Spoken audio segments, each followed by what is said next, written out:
Yo, what's going on, guys? Axiom here, back with another tutorial, and today I'm going to be showing you guys a bunch of random highlight editor transitions. I don't really know what I'm going to be covering in this video, but let's get to it. A lot of editors, players, random people know who these highlight editors are. Some of the ones off the top of my head: Numby, Clerke, Soillan, and LMGK, I think. Those are the most popular ones that edit for bigger people. So we're going to be covering what they make today. No hate to any of these people. Anything I put in this video is a joke, of course. So the first thing I think I'm going to show you guys how to do is the LMGK transition thing. I guess he kind of made his own transition, so to say. So let's see what that is. Let's watch this one. Wait, that was it? No, that was it? Oh my gosh. Dude, I gotta show the Discord this. Have you guys heard about this thing called the LMGK transition? Nah, big man. Oh, no, guys, I like your number. No, I've never heard of him. Wait, let me screen share.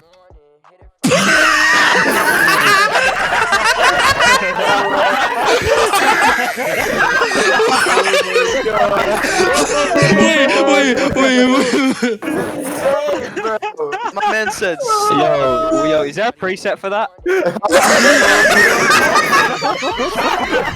Nice film damage, bro. Okay, it's all jokes aside, this is really easy to do, so let me show you guys how to do it. So what you want to do, get 2 clips, drag those in. All right, make a new comp real quick. 1920, 1080, put this 24. You got your comp right here. Drag both of these clips in. All right, find where you want the player to be frozen when you want to do the transition. So, all right. So he's like hitting the shot right here, then going down. Let's say like, let's do it right here. I'll put a marker using the asterisk key on my number pad. Let's right bracket. Where does he start his shot? All right, so about like right here with the grapple when he's shooting it. Let's alt left bracket that to trim it right there, and let's put that right there. All right, so now we're actually gonna do the transition. Let's control alt T to pull up time remap. Let's keyframe this right here and split this. You don't need to split it, but I usually just do. It's way easier if you want to freeze frame for you newer people. We don't need to do anything with this. You can edit this clip, do whatever you want, but this is gonna be the transition right here. So you have these 3 keyframes. This is the one where you want to save, right? So let's click on time remap. See how that selects all of the keyframes, and then hit shift and drag over this one to deselect it, then hit delete, and now look, it is frozen. Wow, that's the easiest way to freeze a frame, by the way, at least in time remap. All right, so what you gotta do now, you got this one. Let's go like 20 frames over there, and then you want to do the same thing with the second clip. So go 1 frame over, control shift D, split that, control alt T, pull up time remap, keyframe the frame where you want the soldier to freeze. Watch the keyframes. I click this and it selects it all. Hit shift and drag over the one where you want the freeze frame to happen, then hit delete, and now you got another freeze frame. So you got a freeze frame here, freeze frame here. What you gotta do now is you gotta mask it. You gotta mask out the character. So we're gonna do this using the pen tool right here next to the rectangle and the type tool. So you just mask it out by going around the character with your pen tool, and I'll be back after this is done.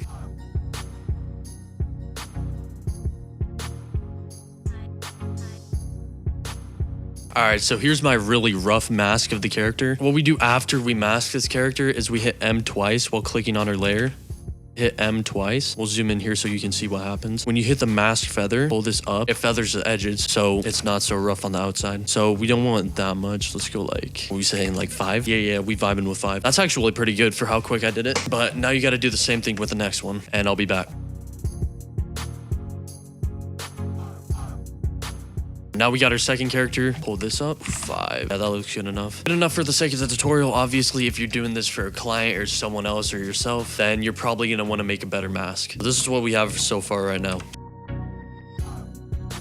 So that's pretty simple, right? What he does now, as you can see, he has this film damage overlay in the back. What you can literally do, search up film damage overlay, and one of these. So you can either search film damage overlay, or what you can do what I'm doing right now. Control Y, make a new solid, make this color plain white, hit OK, get this solid, S_film damage, and you can already see it's just like that. But he doesn't have the background white and the damage black, so we're just gonna invert it. Look up invert, and bam, it's as simple as that. So put that behind both things, and you literally have the whole thing. But he uses a swipe transition. Since LMGK edits in Vegas, he has access to actual transitions like between the clip, where you can just drag and drop. He can just drag uni slide, swish pan, one of those, or another swish pan effect. But we're not a noob, so I'm gonna show you how to do it in After Effects with position. So what I'm gonna do, come up here, toggle motion blur, hit Control A and motion blur on one layer. It puts it on all the layers. And then what you want to do to make this like like smoother, we're gonna go back 10 frames so it's like halfway. Then we're gonna click on this one, bring a position with the P key, keyframe position, come to the end and put this while holding shift. You see I'm holding shift right now. It's only going horizontally unless you move it vertically. Holding shift enables it to just go one way or the other. We're gonna pull this all the way to the left so it's off the screen, and just like that it's off the screen. So you can see how it moves like this. And we're just gonna have this linear to show you the effect of graph editing. Pull up P on this one too. Go to the middle, drag this one so it's where you want it. Go to the beginning and drag this out so you cannot see him. And let's see how this looks right now. That's what it looks like when it's linear. So by linear, I mean it's just straight line. Linear graphs, straight line. So what you want to do, because it's position, we have to separate the dimensions. So separate dimensions right here. Click that. So now you can graph edit both of these like you want it. Hit F9 on both of them. F9, F9 to easy use them. Now pull this one all the way to the left while holding shift. Pull this one down to about there maybe. You can already see it's like coming in like that. Now do the opposite. Or do the opposite of this on the clip before. What you want to do, go to this graph, separate dimensions with this key. Shift, drag this one all the way to the end, pull this one up, and let's see it now. It's the simplest thing to do. You can also mess around with all the film damage settings. It's pretty simple, self-explanatory. Yeah, we pretty much replicated it perfectly, just how he does it. Now I'm just gonna show you a bunch of generic random things that highlight editors do. So let's find some random clips. So now I'm gonna show you guys how to do wavy text. That's pretty much all I see in highlight edits. So yeah, let's show you guys how to do it. So I just got random Axiom presents text right here. And then what you wanna put on it, just wave warp. Pretty simple. It's a default plugin in After Effects. This is the default settings, by the way. So let's go ahead, wave width. Let's put wave width up to 100. So it looks like this now. Let's keep wave height at 10 and the direction 90. Wave speed is 1 right now. This is how it's playing in real time.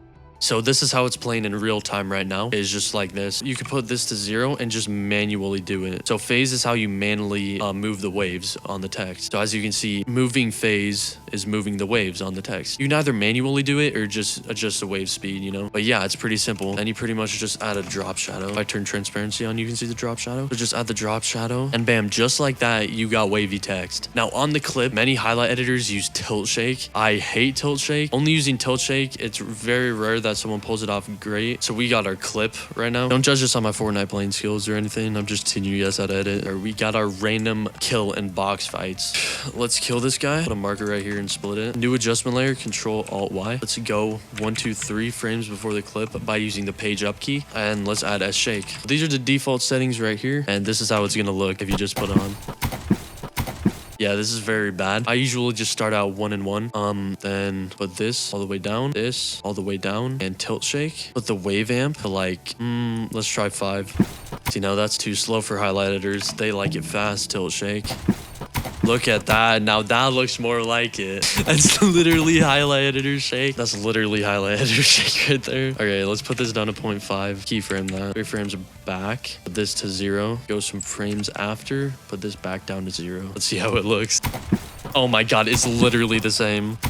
Yes, this is literally the same as every other highlight editor shake. But yeah, then you can add motion blur right here if you want to the shake. It's just easy ease to end keyframes. You literally have simple tilt shake just like that. So on top of this, you can add multiple things. Blur, straight up just blur and freaking, you can blur just like this. This is really ugly blur though. I don't really like it. You can use what I think, in my opinion, is the best blur is BCC lens blur. It's the most customizable out of any blurs I've ever used. So let's slap that on real quick. As you can see, it's already better. What every editor does, puts up the gamma, makes it all bright and stuff. Put this down to like 3, then put this back to 0, back down to 0. As you can see, this is what's happening as it moves. You can see the value move up, then back down. So yeah, just easy ease both of these keyframes so it's not blurred for too long. Oh, I'm gonna just put it about right here because I don't like it blurred for that long because it makes me think I'm losing eyesight. So just like that, you got a little blur on your shot. A lot of people use a lot of blur, but I don't really like that. Let's say you're transitioning into another clip. So what I'm gonna do, I'm just gonna split that. And then let's say this is another clip right here. Transition or effect, whatever you want to use it as. I'm warp RGB. Just slap some of that on and it should be a good effect. Easy for highlight edits, just like this. This is a simple, smooth transition, or you can put it on your shot. It's cool either way. I'll show you guys a little zoom transition you guys can do. So just pull up scale on your thing. Make sure motion blur is activated right here in this column, about 10 frames before the end of the clip. Shift page up is how you do that. Keyframe at 100. Push that way up, whatever you want. I just went up to 800. I don't really care. Go all the way over and just like that. Just make an exponential graph just like that. And as you can see, as you zoom in, it's just getting more blurry and more blurry until it hits that part. And then in your next clip you're transitioning to, do the same thing. Go 10 frames to the right using shift page down. Scale it at 100. Go to the beginning, just to like 50. Search motion tile, dot on there, 333, 333, and a mirror edge. And it should look like this. And do the same thing but backwards. Just make another exponential graph just like this. And yeah, I think that's pretty clean. Does CRR do his highlights? Yeah, this is cool text too. Clerke seems like a genuinely nice guy, but what I've heard, he's like the most genuine highlight editor, so shout out to him. Yeah, I'll show you guys how to do this text right here. Warpy turbulent displace text. We'll just do that first. What you want to do, a turbulent displace on your text. And at first it'll look something like this. Decrease the size to about like right here. Decrease the amount, say 25. Then we're just going to keyframe the evolution. Let's go about like right here. So we keyframed evolution. It's pretty much the phase that we talked about earlier with wave warp. So go to the end and just move this. Let's just put this on 3. So it looks like this right now. We can actually go faster because it doesn't matter what it looks like right now because we're going to put posterize time on it. So this is how it looks with only turbulent displace. And once we add posterize time and we put it to a lower FPS. So that's exactly how he made the text. This is how you do it on After Effects. After Effects is way better for everything. I'm just letting you know, if you think Sony Vegas is better for everything, you are wrong. But how we rotated this in a 3D perspective, well, you put this at this icon under the cube on the